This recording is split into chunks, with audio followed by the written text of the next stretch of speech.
Okay, as Henry kindly giving these out, first of all, I'd like to thank you for coming to this Saturday conference. Thank you for giving up your Saturday to come out and listen to this History Day. I'm an amateur historian.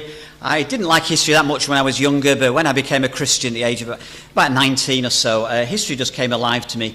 The last 10 years, I don't know whether I just love history. I don't know whether you boys and girls love history. It's a wonderful subject. It's pretty cool now, isn't it, with things on telly and stuff. So, history.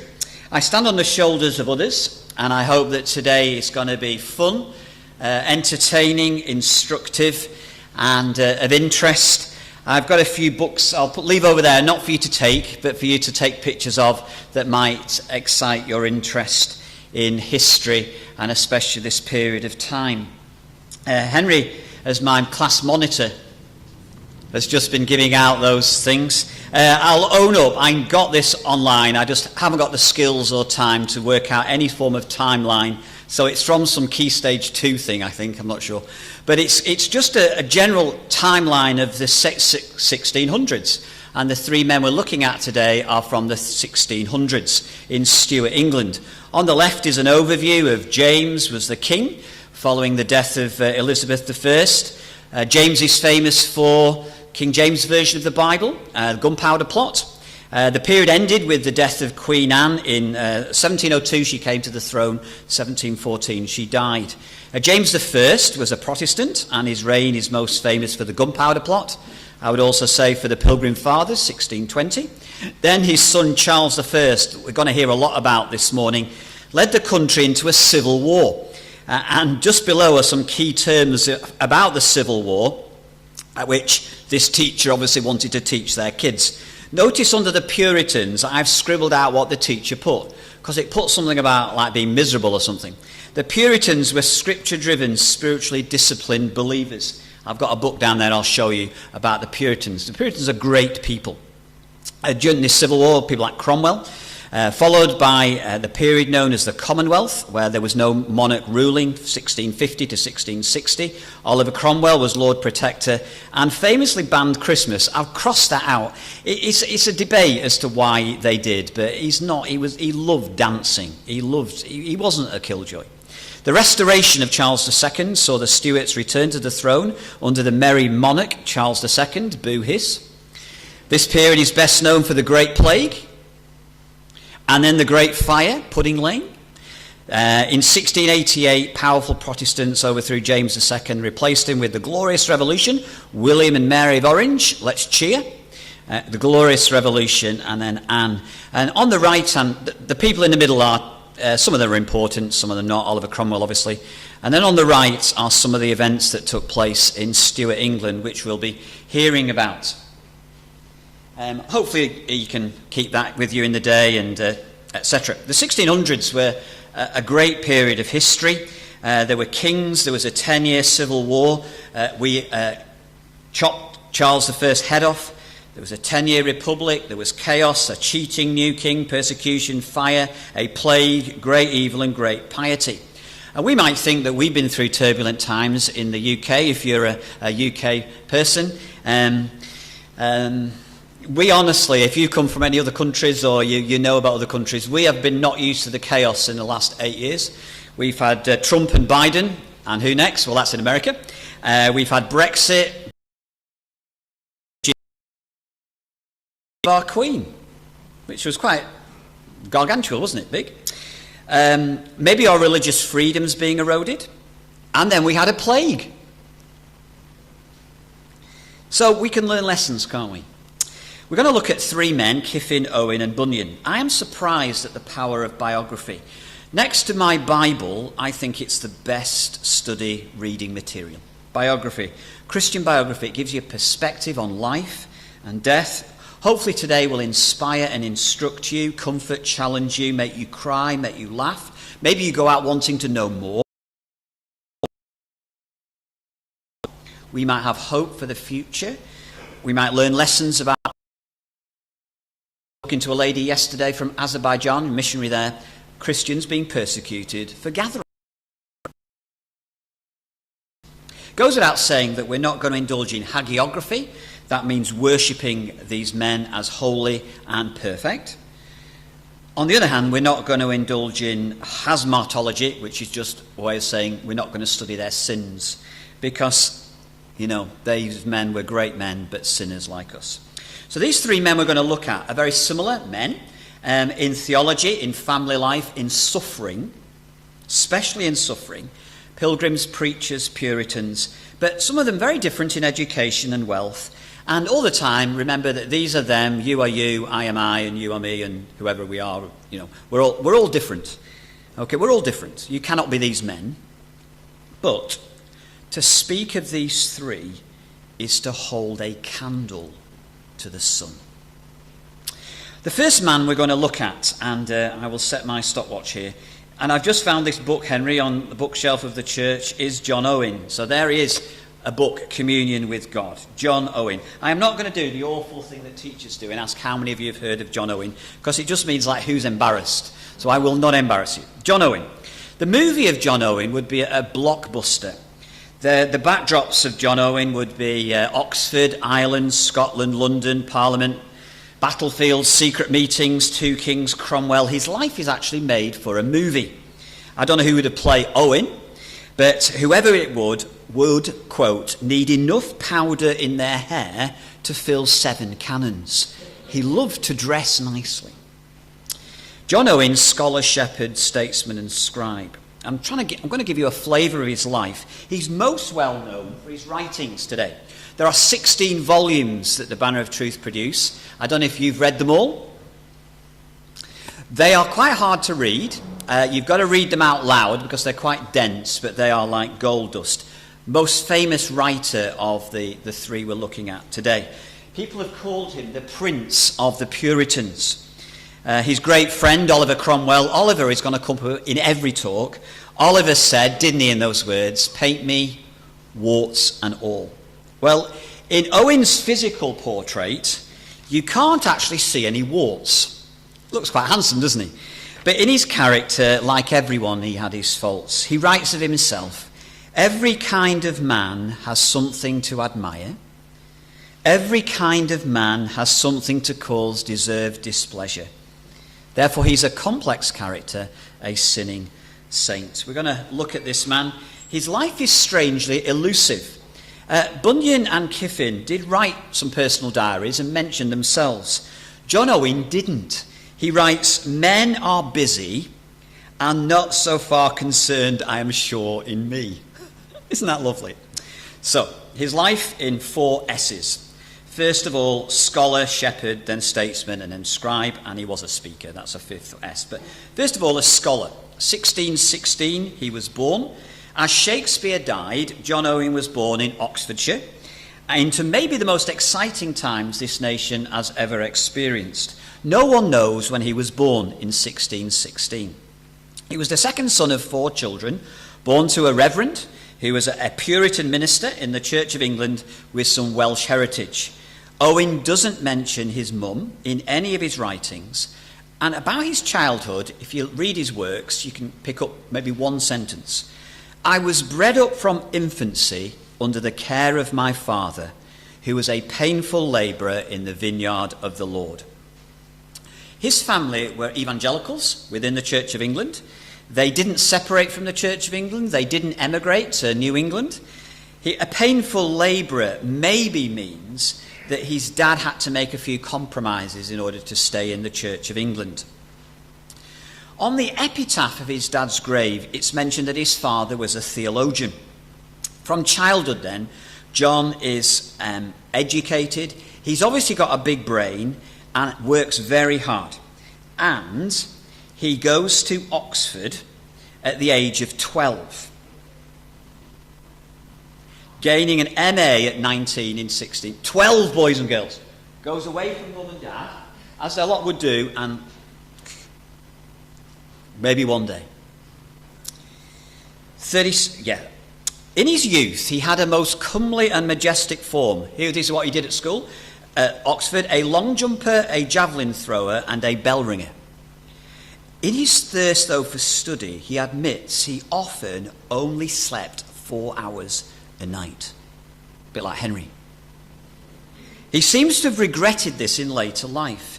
His later years were filled with constant infirmities, and his body became, quote, an incommensurable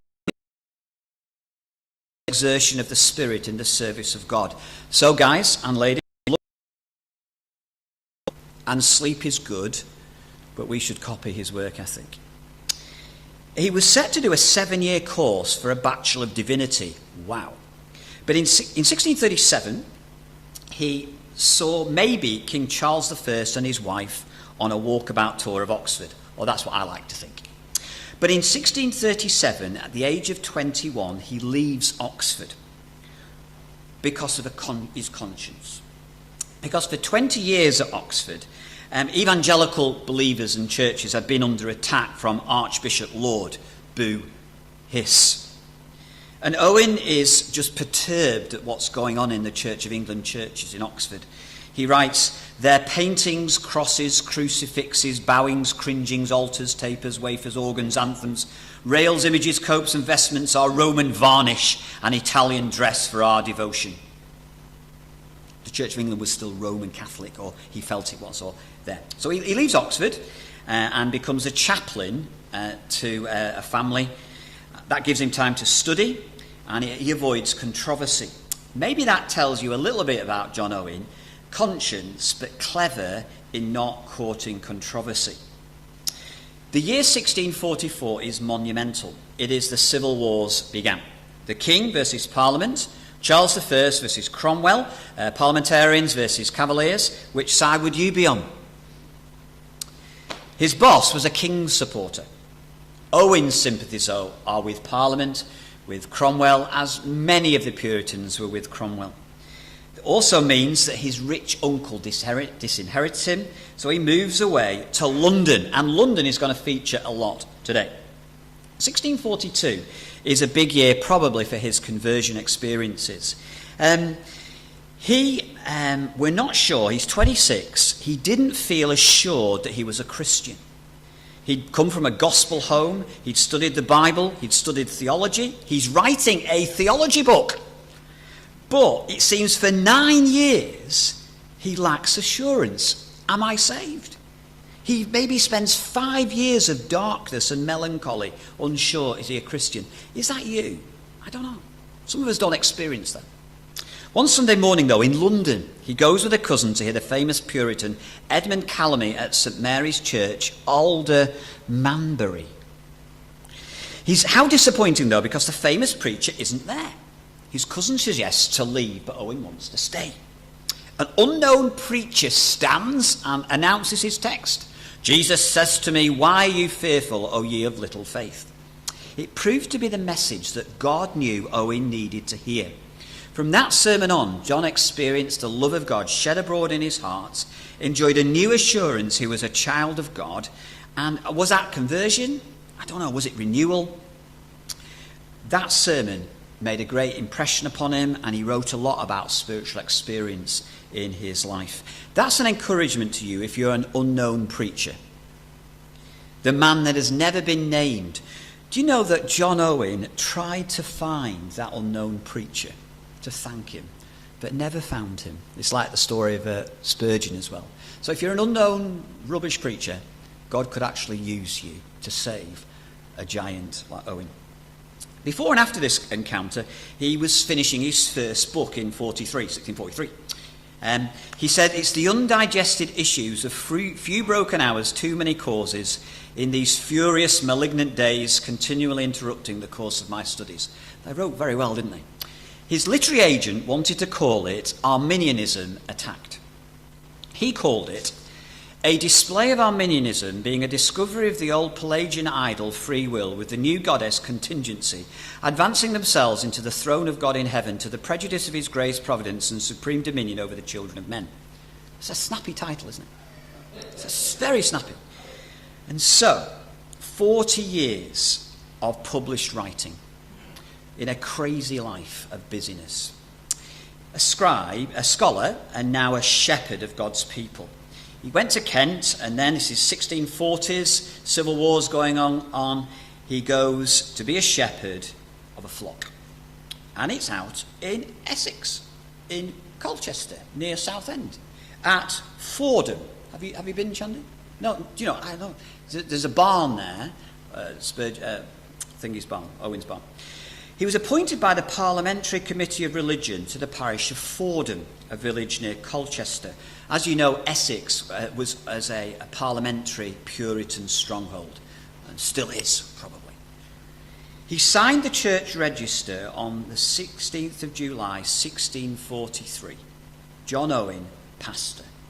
He never liked the word vicar or parson. In 1644, he marries Mary Rook. Their first child was, I'll say baptised, christened on the 20th of December 44. John Owen, by the way, wasn't a Baptist. He was a Paedo-Baptist. Between them, they had 11 children.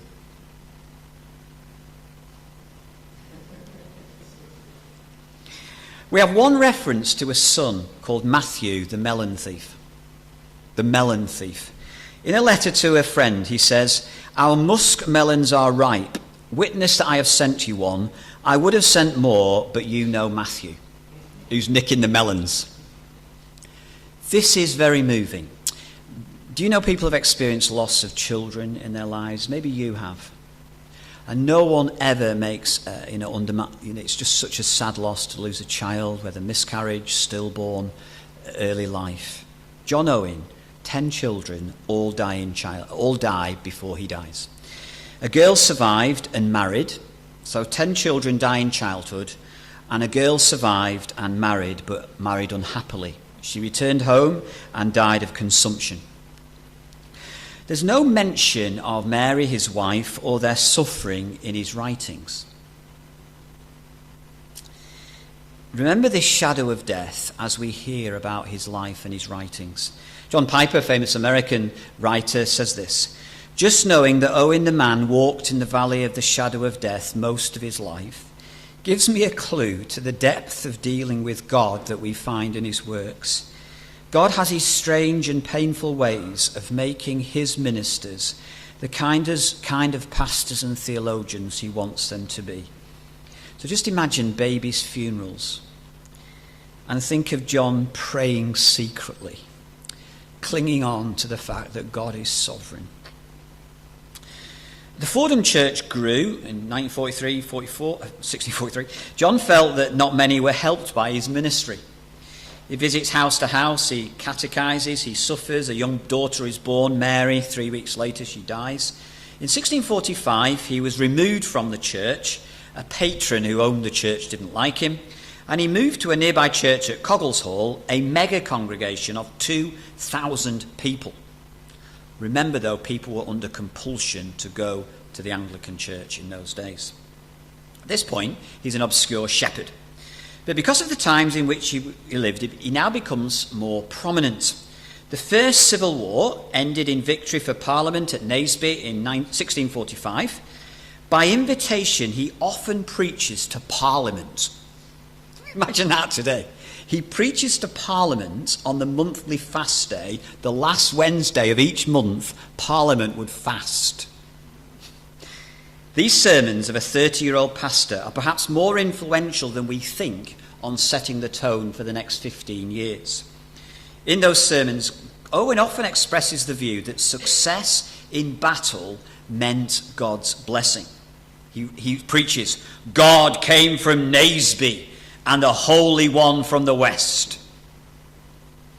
I'm not sure that is wise. You can't interpret providence that God was on whose side in the Civil War. I'd like to think he was on Parliament's, but who knows? In equating England with Israel, it was perhaps a blind spot for Owen. The third S is statesman. Owen was always a scholar and a shepherd, but now he's a statesman. Remember, he's always, though, speaking and writing. In 1648, the Second Civil War breaks out. King Charles, who was captive on the Isle of Wight, strikes a deal with the Scottish Presbyterians, Christians, but strikes a deal with them. The king's army goes to Colchester. There is a 10-week siege of Colchester, where Owen becomes a personal friend of the army bigwigs, many of whom were Christians, and he preaches to the parliamentary troops after their victory at Colchester. The Second Civil War ends in August 1648, near my old house in Preston. Second Civil War ends in 48. In 1648, the talk of Politics Live, or BBC or Twitter, was this question: what shall we do with the defeated King Charles? We can't trust him. We're offering him deals. He's doing deals with other people. He's going behind our backs. What shall we do with him? What would you do with King Charles I? And remember, this is an era where everyone thought that the monarch was God's appointed representative on earth. Well, perhaps you know, after a prayer meeting of MPs, the fateful decision is made. On the 1st of January 1649, Parliament declares a trial of King Charles. Have you seen that movie of Cromwell with some famous actor? It's probably on YouTube. It's worth watching. The trial of King Charles I. The king has committed treason by declaring war on his own people. 135 men try him. Those who disagree are barred from entering to vote. The king is found guilty of treason. That is apocalyptic. And so comes one of the most important days of British history, 30th of January 1649. Do you know when you walk down Whitehall from, you know London better than me, from Nelson's Column, and you get to Horse Guards Parade and where the horses are and the tourists, there. So opposite is the banqueting house, and from that banqueting house, you can imagine that's where King Charles I had his head chopped off. They were erected like a stage off from there, and people would watch, and they would. So some wonderful books about that and movies. It's really pretty gory, boys and girls. It's really interesting. The king executed in Whitehall was John Owen spectating. I don't know. Owen, though, was already booked to preach on that Wednesday.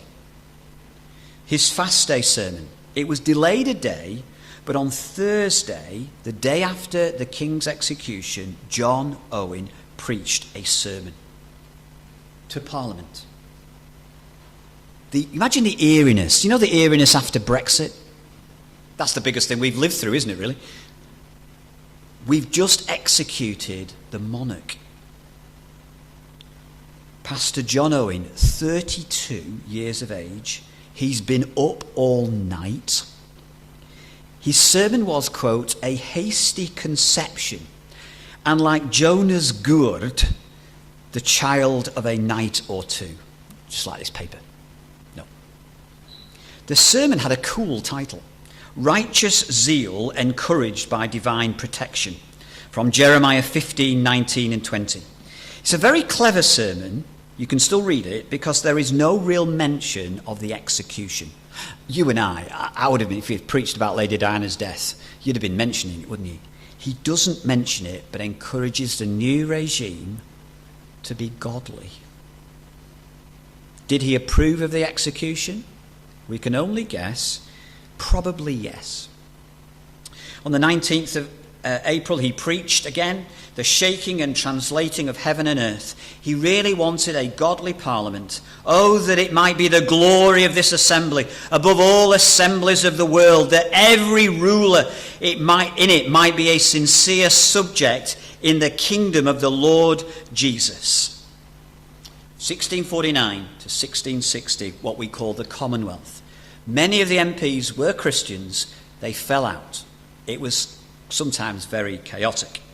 Did John Owen get too close to politics? Maybe a lesson here for our American friends. I love America. How do you get involved in politics in this country and in the States? It's just a fascinating issue, isn't it?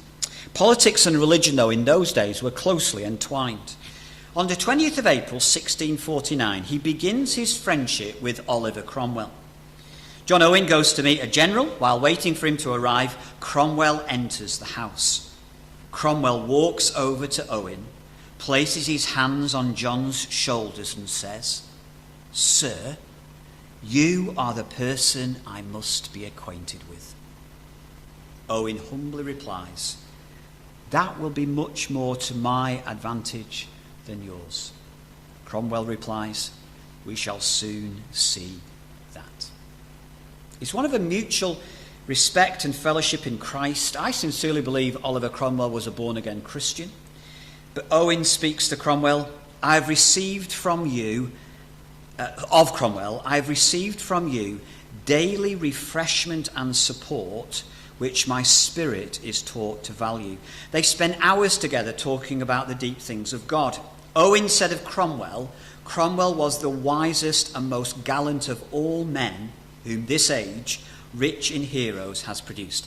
I wouldn't say that from a pulpit, because you shouldn't bring your views of Cromwell into the pulpit. So I can say it today. But if you have a different view of Cromwell, I'm still your friend. Was John mesmerised by Oliver Cromwell, or was Oliver influenced by John? How much does our nation owe to John Owen's influence of Oliver Cromwell? Yet their friendship ends in separation. Friends for now. Cromwell asks Owen to be his chaplain in Ireland. I don't think John Owen wanted to go to Ireland. He loved his flock. But Owen's church was told by Oliver Cromwell that John Owen was going to Ireland. Owen spoke of Cromwell's commands as those we must not dispute. A special Thanksgiving service for the triumph of Parliament was held in London, and Owen preached. Owen arrives with Cromwell and 12,000 psalm-singing soldiers in Dublin. The infamous siege of Drogheda goes down in history. Owen wasn't there. John was surveying Dublin University, preaching to troops. He was sick, but writing and doing other stuff. John Owen, though, believed that Ireland needed preachers more than soldiers. He just loved souls. He says, how is it that Jesus Christ is in Ireland only as a lion, staining all his clothes with the blood of his enemies? And there is no one to show that Christ is a lamb, sprinkled with his own blood for his friends. Oh, that Jesus Christ might possess the Irish. Parliament listened to Owen, and Parliament paid for gospel ministers to go to Ireland. Times have changed. Back in England, Owen is a preacher at Parliament. He's on £200 a year. Quite a lot. He is rich. He had to preach every Friday afternoon in Parliament, and he lived in Whitehall. He travels up to Scotland with Cromwell in 1650, returns to Essex before the Battle of Dunbar, which was kind of like the end of the Civil War. Cromwell was very hard to say no to. In 1651 May, Owen reluctantly moves to Oxford. Appointed by Cromwell as like the dean of a church and vice-chancellor of Oxford University. That is big statesman job. He feels inadequate. I'm well aware, gentlemen, of the grief you must feel that I've been appointed, who should come last of all. Though in the complexity of human nature, perhaps reflecting that pride he battled, I hold the highest office that a man of my lot and position can attain in our Commonwealth. And his aim was to reform Oxford. There's a funny incident of a closing ceremony where a student is warned to avoid profaneness and obscenity in his speech. Ever thus. The student disobeys and starts to swear in his acceptance speech. Owen finally decides to pull the student down from the stage. Owen pulled him down and sent the reprobate student to prison. People were amazed at his courage. He would hire and fire and do meetings and pastor, preacher, and wrote a very famous book, Mortification of Sin and Temptation. He didn't like being called Reverend, not even Doctor of Divinity. He said, just call me John Owen. People described him as a dapper, independent minister, a bit like me or Henry. The infamous description of Owen is this. He scorned formality, undervalued his office by going in cuerpo like a young scholar, with powdered hair, snake-bone band strings, lawn bands, a very large set of ribbons pointed at his knees, and Spanish leather boots with large lawn tops, his hat mostly cocked. So when people say Puritans just wore black, John Owen was a very dapper dresser, a bit like me. Very dapper. He ruled fairly and efficiently, people said, graceful, courteous. He was a statesman in academia, politics and church. if you're interested in this this period of 1652, called the Commonwealth to 1660, Owen maybe was quite influential. I don't know if you're aware what happened in those days. Very unusual time, no king, Bible preaching in parish churches. There was freedom for churches like this one. The government would protect the Christian faith. Men were trained for the ministry. They supported persecuted Christians. The conversion of the Jews was big. In 1655, Owen was part of a team who argued for allowing the Jews back into Britain on a controlled immigration policy. Things never change. And eventually they were brought back. The Jews were allowed to come back. So there we are. In the midst, though, of this activity, again, sadness. 2 of his children die in 1655 in a plague. And then in 1657, Owen and Cromwell begin to fall out. Many of the MPs wanted to make Oliver king. If Oliver was king, would John Owen be the Archbishop of York? Owen didn't think Cromwell should be king. And the army didn't. And Owen framed like a report arguing against Cromwell. Cromwell never became king. Cromwell didn't forgive Owen. Cromwell was invested as Lord Protector in 1648, but Owen wasn't invited to the service. After Oliver Cromwell, Tumbledown Dick is Richard, Oliver's son, who was a rubbish leader. 1658, Cromwell dies. Owen writes this: I saw Cromwell not in his sickness, nor some time long before. Despite, though, their estrangement, Owen took part in the funeral, but they'd fallen out. His son was a disaster. There were rumours that John Owen had a part in Richard Cromwell's resignation. There was a group of statesmen who tried to get rid of Richard because he was such a rubbish leader. Who knows?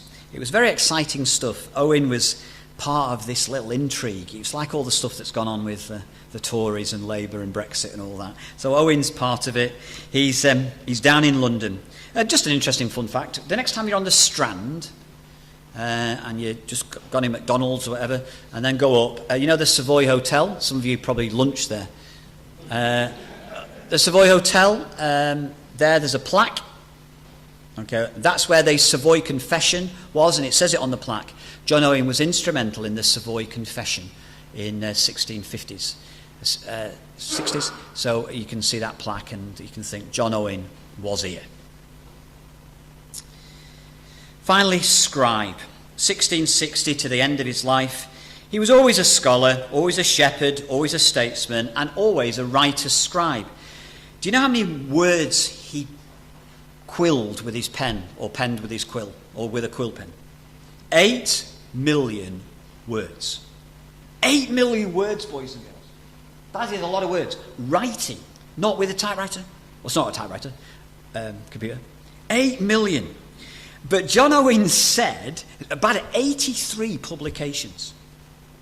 But John Owen said there should be less writing and more praying. Isn't that lovely? 1660, Charles II comes to the throne. Owen is kicked out of Oxford. He goes back to his little church in Stadhampton. His brother-in-law is next door, and he writes and writes. Charles II in 1660 comes back. The Puritans are persecuted. This is interesting for the big history. On the 24th of August 1662, the Great Ejection. On conscience grounds, 2,000 Church of England pastors leave their livings for lives of poverty and persecution because they wouldn't go along with the laws that were being brought in. So Owen leaves his church. Someone tries to persuade him, but he's resolute. His wife and children are sent to safety. It seems that from 1664 the family were often separated. He moves around a lot. Often then his church is raided by the authorities. It was illegal to preach to people, over 30 people. He's persecuted. He is rich, which actually means he's got friends in high places, and therefore he's never poor and he's never chucked in prison. So he seems to have earls and MPs who are his friends. He moves around London to avoid capture. Before the fire of London in 1666, he might have lived in a house in Moorgate and held services there. Where was he when the plague was going on? Oh. More recent scholars suggest that during this time he had a bit of a reassessment of some of his views on politics, as many of us do in our 50s or 30s. You know. He was disappointed. The Commonwealth, Cromwell, hadn't turned out how he wanted. God's kingdom on earth was not going to come as he thought. And he's offered a pastorate in Boston, USA. Wouldn't mind that, Chandy. No, I'm sure you're happy in Southend. The rumour is his stuff was packed and ready to go, but just before the plague, and he never goes. He returns to London. 1671, King Charles grants some toleration for non-Anglicans, and Owen plays his part in influencing people to influence the king. Owen writes to thank the king. May it please your majesty, we humbly thank you. Okay? He becomes pastor of a London church of about 40 members. Leadenhall Street, near the present-day Bank of England. It wasn't Baptist. It seems to have had no fixed abode, but he seems to have finally met in Leadenhall.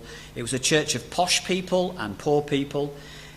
He was a pastor, and yet he still had noble friends. In 1674, he's messaged by the king and his brother James II.